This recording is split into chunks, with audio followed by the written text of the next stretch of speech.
New anger and possibly new evidence in the sex abuse case against Marilyn Manson.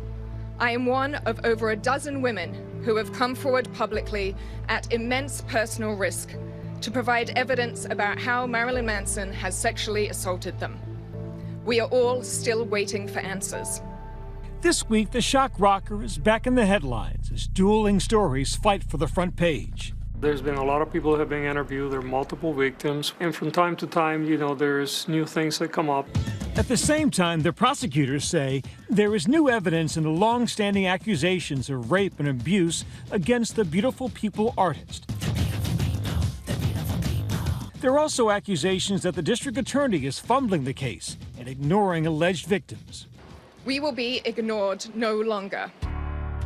There are no official charges against Manson. He's denied all the accusations, though the investigation by the Los Angeles Police Sex Crimes Division and LA County DA has been ongoing for years. It is not uncommon for sexual assault cases to take years to investigate, not just with celebrities, but with anyone.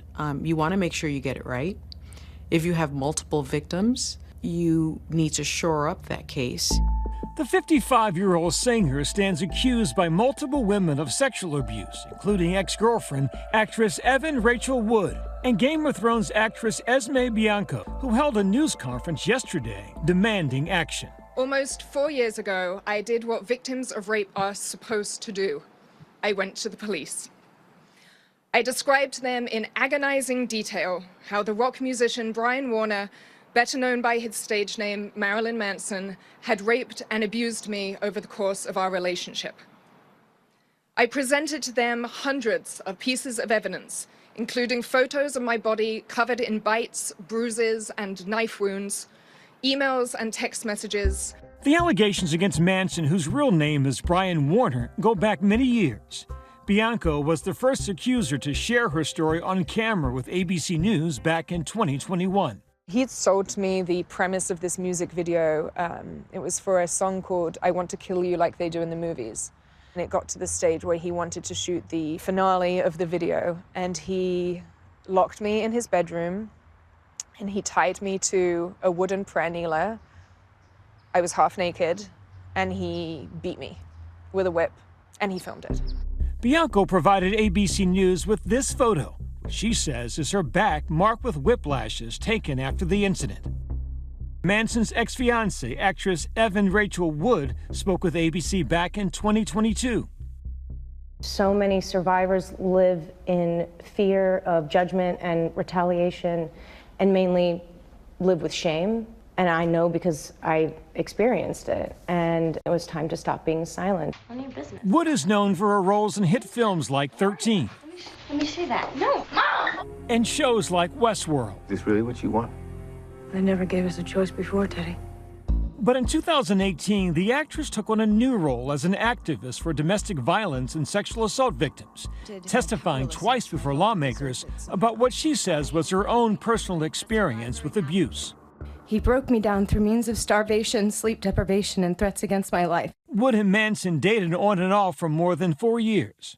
He responded after you named him publicly, saying horrible distortions of reality, saying that his intimate relationships have always been entirely consensual with like-minded partners. What did you think of his response?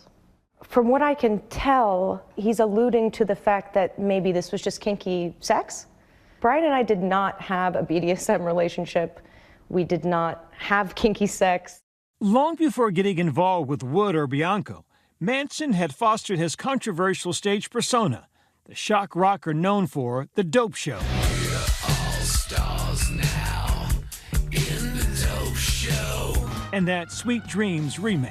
Sweet dreams are made of these. Was massively popular in the 1990s and early aughts, embracing his reputation as a provocateur. Would you say that it's a fair assessment to say that he kind of came as advertised? No, I mean, I don't think the world would have put him on such a pedestal if they really thought that his act was real. Manson has fought back against the accusations of sexual abuse, in statements saying his accusers are misrepresenting the past, saying, "Obviously, my art and my life have long been magnets for controversy. But these recent claims about me are horrible distortions of reality. My intimate relationships have always been entirely consensual with like-minded partners. Manson's ex-wife Dita Von Teese has said that the accusations don't match her experience with the rocker during their 7 years together. Former girlfriend Rose McGowan has said he was not abusive to her during their relationship, but reflected on him in hindsight this way during an interview with ABC News in 2018. Yeah, he turned into a pretty vile person. I really look back on our time together with fondness, actually, because it was the only kindness given to me. Maybe it wasn't even that kind. Who knows? Maybe I just misinterpreted it. A number of women have filed civil lawsuits against Manson in the last few years, including Bianco.